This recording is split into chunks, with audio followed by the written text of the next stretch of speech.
اعوذ باللہ من الشیطان الرجیم بسم اللہ الرحمن الرحیم۔ اللہ رب العالمین نے سورہ بنی اسرائیل یا سورہ اسراء کے اندر آیت نمبر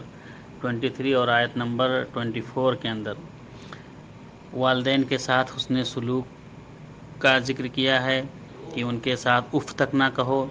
اور فرمایا اللہ رب العالمین نے وَقَضَىٰ رَبُّكَ أَلَّا تَعْبُدُوا إِلَّا إِيَّاهُ وَبِالْوَالِدَيْنِ إِحْسَانًا،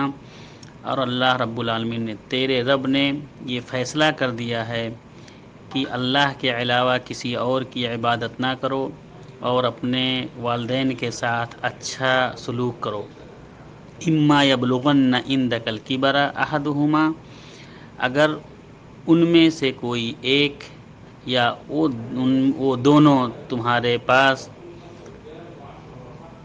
بزرگی کو پہنچ جائیں، بڑھاپے کو پہنچ جائیں، فلا تقل لہما اف، تو ان کے سامنے اف تک نہ کہو،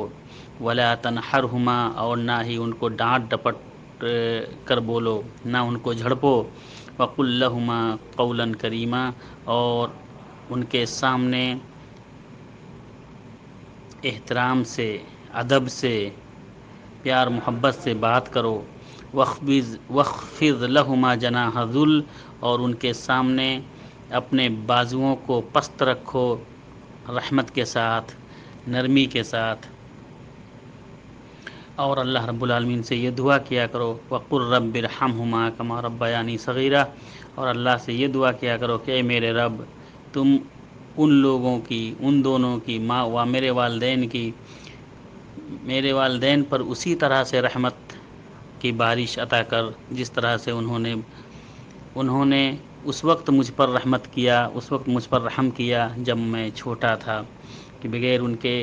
کھلائے میں کھا نہیں سکتا تھا، بغیر ان کے پلائے میں پی نہیں سکتا تھا، بغیر ان کے چلائے میں چل نہیں سکتا تھا، جس طرح انہوں نے اس وقت مجھ پر رحم کیا، اے اللہ اب وہ بوڑھے ہو گئے ہیں تو ان پر بھی تو اسی طرح سے رحم کر۔ یہ والدین کے حق میں دعا ہے،